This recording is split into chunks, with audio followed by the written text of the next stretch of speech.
ओमज्ञानतिमिरान्धस्य ज्ञानञ्जनशलाकया चक्षुर्मिलितं येन तस्मै श्रीगुरवे नमः।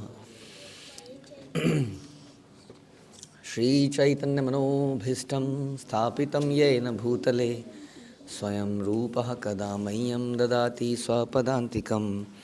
वन्देऽहं श्रीगुरौ श्रीयुतापदकमलं श्रीगुरुन् वैष्णवांश्च श्रीरूपं साग्रजातं सहगण रघुनाथान्वितं तं सजीवं साद्वैतं सावधूतं परिजनसहितं कृष्ण चैतन्य देवं श्रीराधाकृष्णपादान् सहगण ललिता श्रीविशाखान्वितांश्च।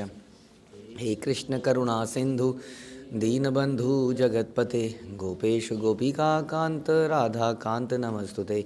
तप्त कांचन गौरांगी राधे वृंदावनेश्वरी विश्वभानुसुते देवी प्रणमामि हरिप्रिये।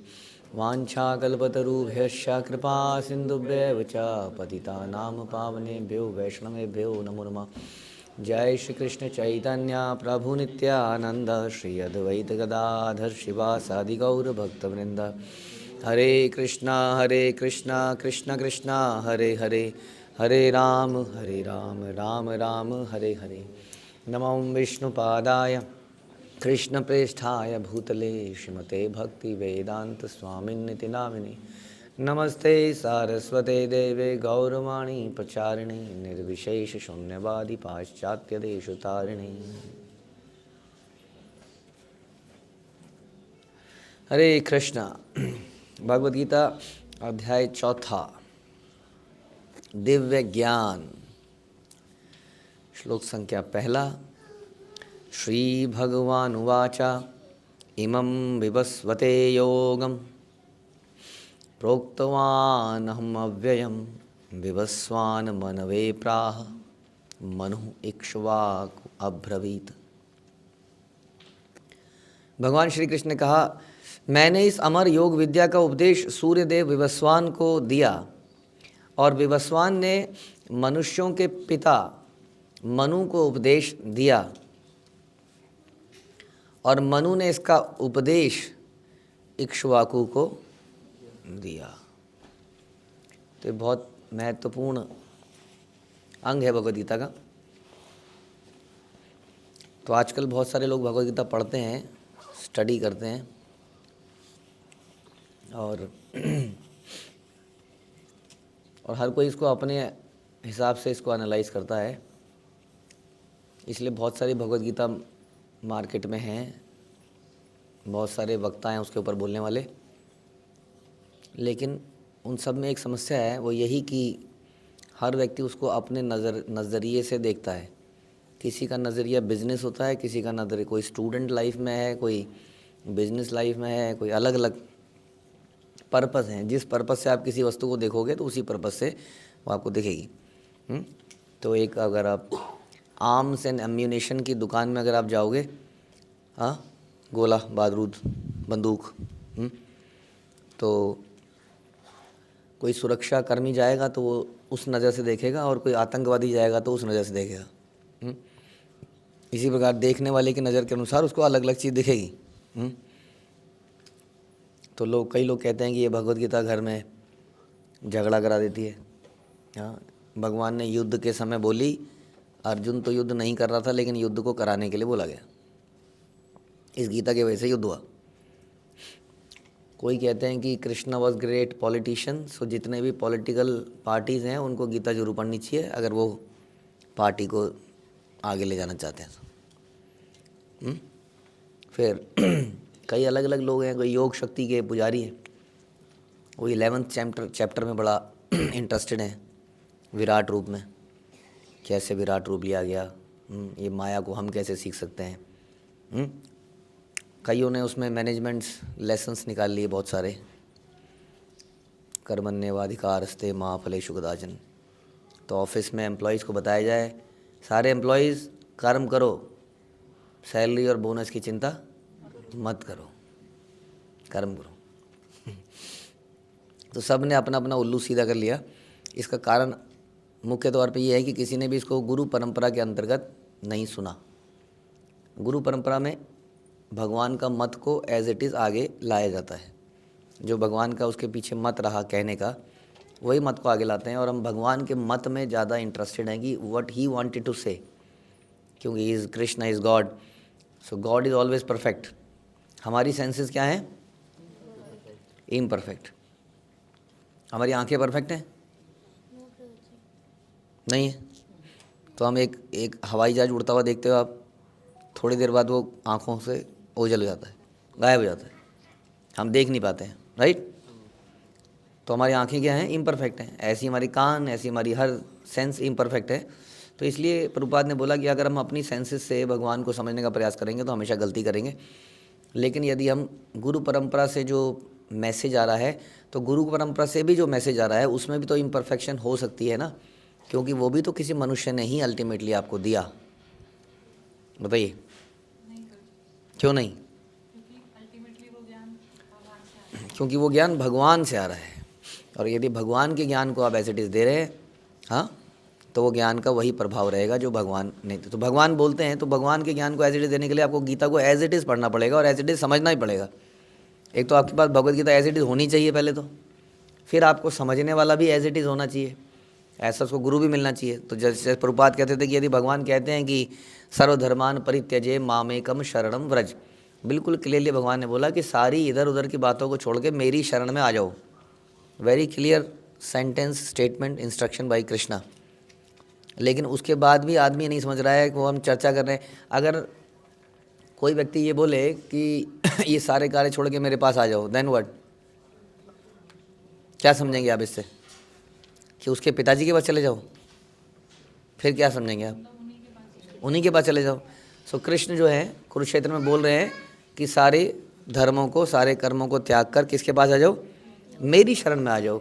And he standing there in front of Arjun. और लोग उस बात को समझ नहीं रहे हैं कि यही तो निष्कर्ष है कि भगवान की शरण में जाया जाए, और वो भगवान कौन है? कृष्ण कह रहे हैं कि मेरी शरण में आ जाओ। अहम सर्वस्व प्रभो, बड़ा क्लियरली लिखा गया है। फिर भी गीता को पढ़ने के बाद लोगों को ये समझ नहीं आता है कि भगवान कौन है। हाँ, क्या यही भगवान है जो अर्जुन के सामने खड़े हैं, या भगवान वो आत्मा है? क्योंकि आत्मा शरीर से बड़ी होती है और कृष्ण तो एक शरीर है, और यदि भगवान होगा कोई तो शरीर कैसे हो सकता है? वो, उसको आत्मा होना चाहिए। इसलिए ज़रूर जो कहा जा रहा है इसके अंदर कोई गहरा रहस्य है, ऐसा लोग सोचते हैं। जो सामने बोला जा रहा है वो सच नहीं हो सकता, क्योंकि ऑब्वियसली सच कैसे हो सकता है?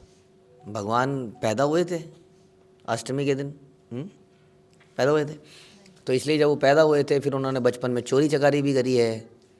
हाँ, ये नहीं बोलेंगे कि बचपन में गोवर्धन भी उठाया है, बचपन में चोरी चकारी करी है, फिर ये किया है, फिर वो किया है। तो ही ग्रीव से धीरे धीरे वो बड़े हुए, उनको समझ में आई, अब वो बड़े हो गए हैं, अर्जुन को कुछ शिक्षा दे रहे हैं।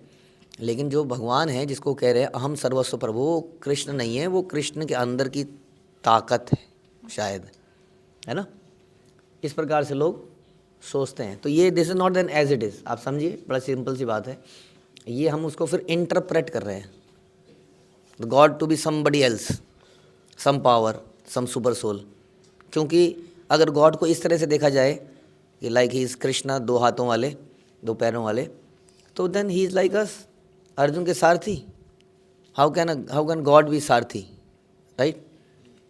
तो ये हमने क्या किया, अब हमने अपने बुद्धि को लगाना शुरू किया और बुद्धि से इंटरप्रेट किया ना, दिस स्टेटमेंट का मतलब ज़रूर अच्छा है, कुछ अच्छा होगा, लेकिन कुछ ज़रूर गहरी बात है इसके अंदर जो कि सामने से नहीं दिख रही है। अब यहाँ पर हम बुद्धिजीवी कई बार पगले आ जाते हैं। जो स्टेट बात बोली जाए उस स्टेट बात को समझ के हमारे साथ ऐसा होता था स्कूल कॉलेजेस में, कई बार बड़ा सिंपल सा क्वेश्चन आता था, हम कहते हैं दिस इज़ नॉट पॉसिबल, इसके अंदर कोई बात है ज़रूर, ये क्वेश्चन ऐसा नहीं हो सकता। तो हम उसमें कुछ डेरिवेशन इधर उधर लगा लोगों को कुछ कर आते थे, हाँ, जबकि उसमें सिंपल चीज़ पूछी जाती थी, राइट। तो माइंड जब कॉम्प्लिकेटेड होता है तो सिंपल चीज़ को समझता नहीं है। जैसे कोई आदमी कभी आपकी तारीफ़ करे, आप कितने अच्छे हैं, तो सबसे पहले हमारे दिमाग में क्या आता है, क्या चाहिए बताओ, क्या क्या चाहिए आपको? ये क्या है, दिमाग की कॉम्प्लिकेशन है ना, वो स्ट्रेट बात को स्ट्रेट लेता नहीं है कभी। तो वैसे ही वो भगवद गीता के इस तथ्यों को स्ट्रेटली नहीं ले पाता है, जो कि बड़े स्ट्रेट फॉरवर्ड है, बहुत ही ज़्यादा, राइट। तो इसीलिए ऐसा कब होता है कि हमारी क्षमता तो बड़ी लिमिटेड है, हम कैसे समझ लें कि ये जो कृष्ण है ये भगवान है।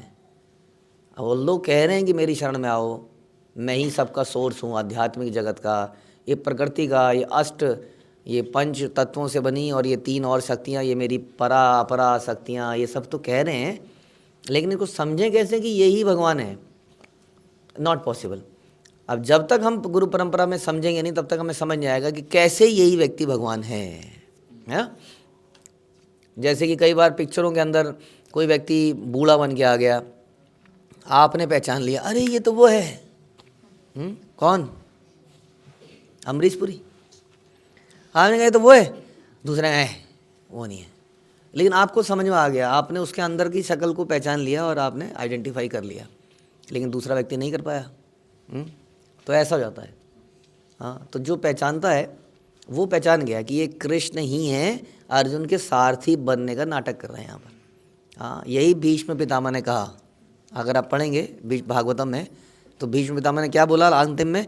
बोला ये तुम्हारे परिवार का व्यक्ति बन के घूम रहे हैं तुम्हारे आसपास, यही है, समझ लो। ये वृष्णि वंशी बन के घूम रहे हैं तुम्हारे आसपास खेल रहे हैं, खा रहे हैं, but he is the person. Bhishma Pitamah ने ऐसा बोला। इसलिए मुख्य बात हम क्या कहना चाह रहे हैं आपको, कि ये उपदेश जो है, यदि इसको गुरु परंपरा से सुना जाएगा तभी ये समझ में आएगा, नहीं तो ये बड़ा, हाँ, हम लोग समझ नहीं पाएंगे उसकी चीज़ को, असली चीज़ उसके अंदर क्या है। और कोई उसको मैनेजमेंट लेसन बना लेगा, कोई उसको बिजनेस लेसन बना लेगा, और बहुत सारी चीज़ें गीता से निकल जाएंगी। इसलिए आप बता रहे हैं कि मैंने इस अमर योग विद्या का उपदेश सूर्य देव विवस्वान को दिया।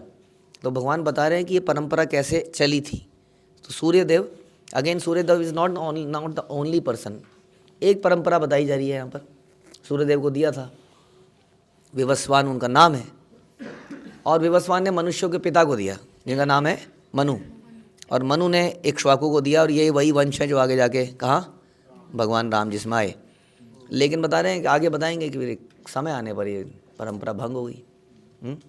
तो इट इज़ वेरी इंपॉर्टेंट। भगवान यही समझाना चाहते हैं कि ये जो भागवत ज्ञान है ये इसको परंपरा से लेना चाहिए वास्तव में, जो कि गुरु परंपरा, गुरु का शिष्य, उसका शिष्य, इस प्रकार से ये आगे चलती है।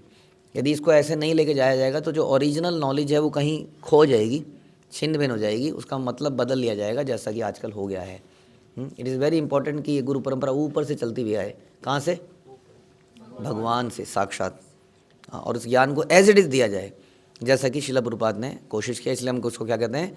Bhagavad Gita as it is. तो इसके बारे में आजकल जैसे हम बता रहे हैं कि बड़ा हो गया है कि हम तो घर में पढ़ लेंगे, हम तो घर में समझ लेंगे, किसी गुरु की क्या आवश्यकता है, गुरु तो सारे ढोंगी होते हैं। इट्स जस्ट लाइक कि सारे डॉक्टर आपका ऑपरेशन करना ही चाहते हैं, ये हमको भी मालूम है कि हॉस्पिटल में जाते ही वो चाहते हैं इसका ऑपरेशन पहले कर दो। लेकिन फिर भी हम क्या करते हैं? फिर भी हम डॉक्टर के पास जाते हैं, हम सर्च करते हैं कि कौन सा जेन्युइन डॉक्टर हमें मिलेगा। उसी तरह से गुरु को भी सर्च करना ही पड़ेगा। जैसे ढोंगी डॉक्टर है, वैसे ढोंगी गुरु भी है। सर्च करेंगे तो पता चलेगा। और कैसे पता चलेगा वास्तव में कि हमें गुरु मिल गए? गुरु की क्वालिफिकेशन तो है ही जो भी है, लेकिन वास्तव में जब हमारे अंदर ये ईश्वर ज्ञान जगेगा तो हमारी चेतना में परिवर्तन आएगा, हमारी शुद्धता में परिवर्तन आएगा, हमें महसूस होगा। इसको करके देखेंगे तो हमें समझ में आ जाएगा। हाँ, it is not a breathing exercise, it's not a योगासन। हाँ, कि कहीं पर ब्रीदिंग एक्सरसाइज किया जाए, कहीं किसी मिशन में गए, वहाँ पे आपको ढंग से सुलाया गया, ब्रेन थेरेपीज करी गई, तो आपको बड़ा कामनेस महसूस हुई थोड़े दिन तक, और उसके बाद then again the same thing. ये हमारे डेली रोज़मर्रा के सोचने के तरीके में परिवर्तन लाएगा। हाँ, हमारे जीवन के पर्पस में, उद्देश्य में परिवर्तन लाएगा। तब समझ लीजिए हाँ अब कुछ अंदर चेंजेस आ रहे हैं, परिवर्तन आ रहे हैं। हाँ, ये केवल क्या कहते हैं उसको, टसवे बहाने के लिए नहीं है। हाँ, आए और कहीं पर बैठे और कुछ देर रो दिए किसी कथा में और चले गए। It should bring about change in the life style. समझ में आ रहा है? तो यही यहाँ पर बताया गया। अब आगे इस परंपरा के बारे में भगवान और बताएंगे कि परंपरा कितनी इंपॉर्टेंट है and why we should learn. हम सुनते हैं पद्म पुराण में कि 4 मुख्य परंपराएं हैं बस, है ना? कौन कौन सी परंपराएं मुख्य बताइए? श्री संप्रदाय, ब्रह्म गौड़ीय संप्रदाय, ना वो तो नीचे हो गया, रुद्र संप्रदाय, 4 कुमार संप्रदाय। हाँ, इन संप्रदाय के अंतर्गत ही हमारे गुरु आने चाहिए और तभी हम उनसे परंपरा में सीख सकते हैं। ठीक है जी, तो इस परंपरा के बारे में हम और सुनेंगे। हरे कृष्णा। श्रील प्रभुपाद की जय, भगवद गीता की जय।